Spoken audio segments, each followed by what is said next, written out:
I'm Edie Lush, and I'm here at the Hub Culture Pavilion in Los Angeles at the GetGlobal conference. Hello to Facebook, hello Internet, hello Bilal Sabouni. Thank you very much for coming along. Thank you for the invitation. So you're the CEO of the American Business Association Council in Dubai. Now, when we were speaking before, off camera, you were telling me about the cranes shortage in Dubai. Tell me, what's that about? Actually, we were referring to the business, to the infrastructure growth during the boom years. And at one point in 2005 and 6, Dubai's demand for cranes was so big that there was a global shortage. Mm-hmm. We had anywhere between 37 to 42% of the world's cranes. So it was a fantastic, phenomenal sight that I don't think I'll ever see again in my years. But it's produced what we see now today. The skyline, which has become world famous, the fact that we've developed infrastructure, first-rate, high-quality hotels, free zones, office towers, parks, etc., to cater to global business and people holidaying. Tell me what the difference of the free zones makes to your clients, for example. A big difference. U.S. companies, when they come out and they want to establish a presence overseas, they like to have full control of their business for obvious reasons. So one of the key advantages of a free zone is that you're able to fully own your business, which sounds kind of funny, but onshore, outside of a free zone, the way the laws are structured, you would have to have a partner who then would actually have a 51% stake of the shares of that branch. So depending on the type of business that you have and what the local needs are, you may choose to go down that partner route and to have a local sponsor with a stake in the company, or as in the case of many multinationals, they would like to have and maintain full ownership of their businesses. You know, when you talk about HP and IBM, who are key stakeholders of ours, they are in a free zone. They're in one of the oldest free zones there in Dubai, Dubai Internet City, and so yeah, they enjoy full control and full ownership of their business units. And what's an example of a company who would choose not to be in the free zone? So there are some distribution companies that would want to have an onshore presence. There are certain SMEs that put great emphasis and value on the local partner. They need that partnership to have access to the local markets, know-how, and industry expertise. So they choose to have that vested partner in the business. How international is it in Dubai? How many languages are spoken? How many different kind of schools are there? There are, I think, Dubai boasts of 220 nationalities. Pretty much every single nationality on the planet.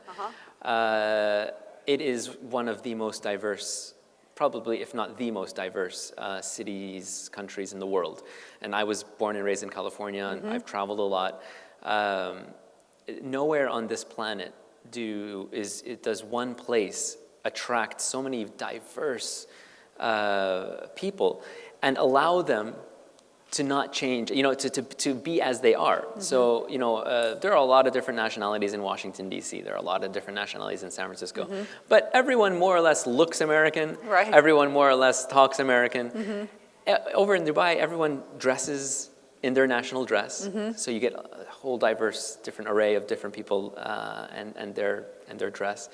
People are, maintain their language. People are talking Arabic and Chinese and French and German and English. And so it's very interesting. It's a true melting pot. Tell me about your journey to this role and how you got there, because that's an interesting kind of case study in globalization, personal globalization. Sure. I originally went out to Dubai to finish off a degree. So I went to study in Dubai well before Dubai was anything really special. It was home to a university which was offering an interesting program. So I thought, let me just go and finish a quick degree and come back to the US. And lo and behold, 2 years into my degree, rumors began to bubble up that, Dubai might become something really. They're trying to attract big names like Microsoft and HP and Oracle, which at the time was crazy. I mean, who would ever want to establish themselves in sleepy little Dubai? And, they put pen to paper and they executed that plan and they built infrastructure, and it was incredible to see the strategy roll out and how they attracted these household names to come and establish themselves in Dubai and bring their employees and their families and their children, and how Dubai has had to respond and how Dubai has had to cater to various demands, as you touched on earlier, the schools. So now we have Indian schools, we have Arabic schools, we have American schools, and the demand for schools is massive. There's a seat shortage, so it's been a whirlwind journey, and I haven't had the chance to look back. It's been 17 very, very quick years, which have been, again, just great. Tell me how the flux in the oil price, for example, affects when you see the skyline full of cranes, or when you see companies expanding or contracting there. How does that influence? Well, it certainly does have an influence on the greater region. The region's prosperity had been pegged to oil. The good thing is that for the past, I would say, decade or so, there's been an emphasis on diversification. And I would say Dubai leads by far in their diversification strategy. Right now, a few percentage points of their GDP is for oil. Really, they've established, a tourism sector which is first rate. They've established themselves as a hub of hubs. So they're the IT hub of the region. They're the media hub of the region. CNN is there. You got the BBC. You've got various different media outlets, Reuters. And so they're the education hub, and so they're the hub of hubs. Whenever you look at conferences, they have established such wonderful facilities for conference organizers to come in and put together exhibitions and conferences and meetings. So in that sense, they don't rely too much on the price of oil, which is starting to stabilize now.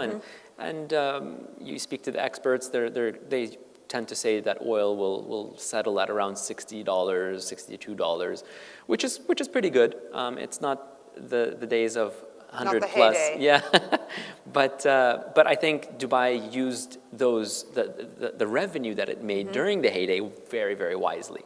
So it invested in itself. It invested in assets, in structures that will remain, and they were very much building for the future.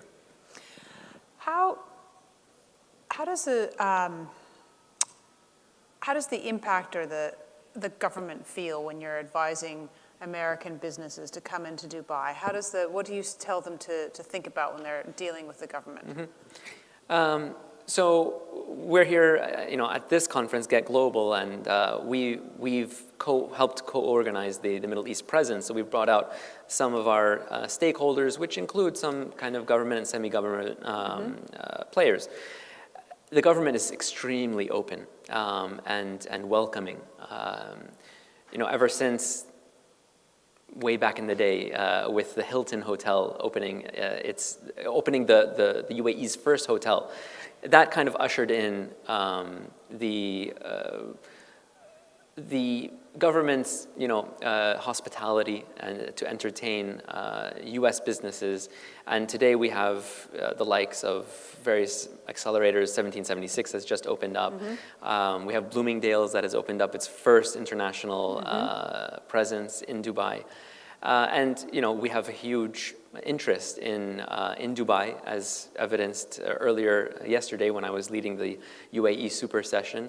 A lot of interested people wanting to discuss Dubai and the various opportunities.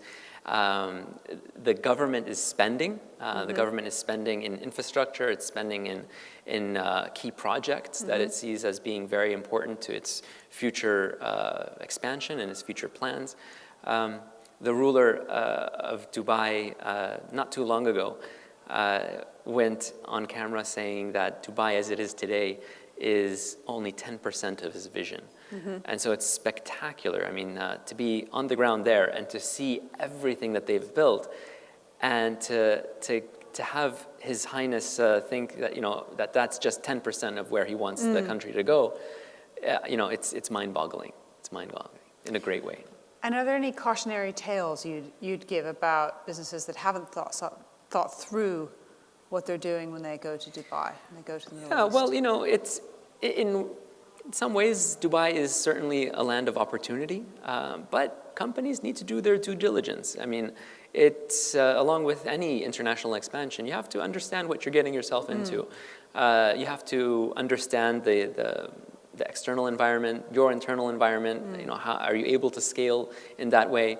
You have to do your research. You have to understand what type of business formation you'd like. There are various different forms and types, and we discussed a couple earlier. One key question is, do you want to open in a free zone, or do you want to open onshore? So there are certain aspects to consider. We, as the U.S. Chamber of Commerce's affiliate office in Dubai, are certainly there to help consult. We're a membership-driven organization.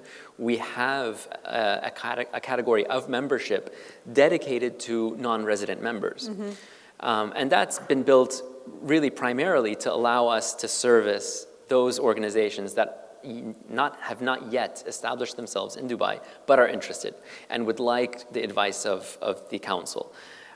So yeah, I mean, we're very happy to step in and help advise, but there are some serious considerations to take into account. Bilal, thank you so much for stopping by the Hub Culture Pavilion here in Los Angeles. Thank you. That has been our Cities Track on Dubai, and I'm Edie Lush.